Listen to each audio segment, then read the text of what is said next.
Então, pessoal, retomando o nosso estudo sobre os tipos de risco. Os tipos de riscos, né? Eles podem ser de 4 formas que a gente vai estar abordando aqui. Primeiramente, eu vou falar para vocês de um tipo de risco que é o risco físico, certo? Ele se denomina como as diversas formas de energia que vai ser originada dos equipamentos e são dependentes de equipamento, de manuseio e do operador, né, do ambiente que se encontra no laboratório. Exemplo, risco físico vai apresentar, gente, condições onde o trabalhador vai estar prejudicado aqui, em condições com bastante quantidade de água de forma inadequada, onde vocês podem ver que nessas caixinhas aqui, ó, tem a sinalização que não pode ficar em lugar úmido, né?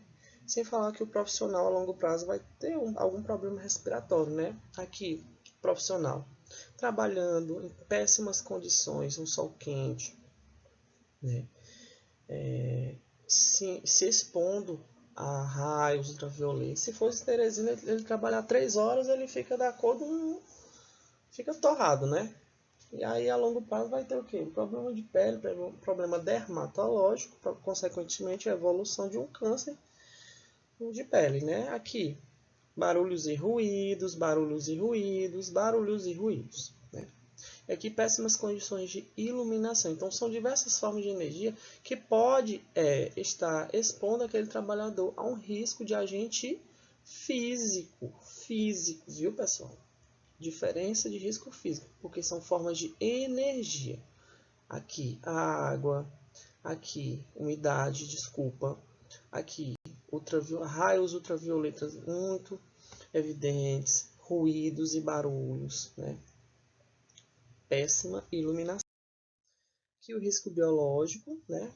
Abrange as amostras provenientes dos seres vivos como plantas, bactérias, fungos, parasitas, animais e seres humanos, como as amostras de sangue, urina, escarro, peças cirúrgicas, biópsias, entre outros, gente. Então, risco biológico, exemplo de risco de agentes que apresentam risco biológico. Agentes não, amostras, sangue, urina, escarro, peças cirúrgicas, biópsias e entre outros. Então, todas essas amostras aqui apresentam risco biológico, tá bom?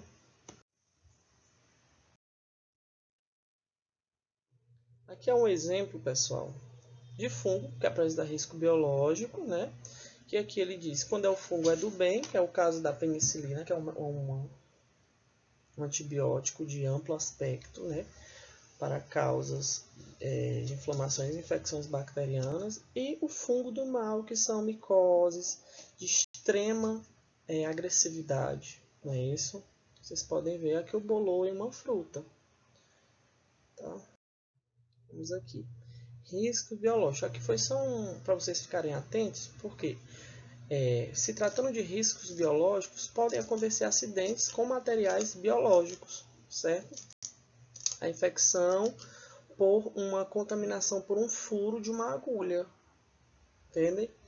Paciente que está com algum tipo de doença, você tira e coleta o sangue dele de forma inadequada, né? E em determinado momento você tem contato com aquele sangue daquele paciente, com o seu sangue, no caso, uma perfuração com agulha, você vai estar se contaminando e aí a gente vai ter que seguir um protocolo. Protocolo este que é designado pelo Ministério da Saúde, como proceder em casos de riscos de acidentes, aliás, de acidentes com material biológico. Então a gente vai estar vendo mais à frente como a gente vai fazer a prevenção e a conduta a ser seguida através de um fluxograma que todo laboratório tem que ter. Tá bom, pessoal?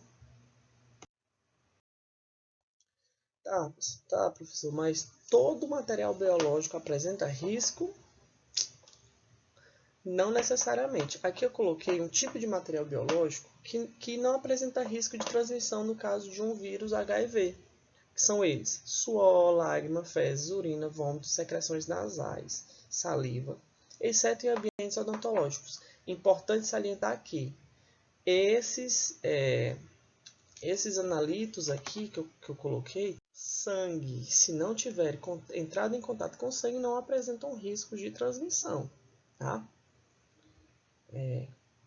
Quando ele fala exceto em ambientes odontológicos, justamente por isso, porque você sabe que em procedimentos odontológicos existe essa interação de sangue com a saliva quando há algum tipo de procedimento odontológico que o dentista faz, não é isso?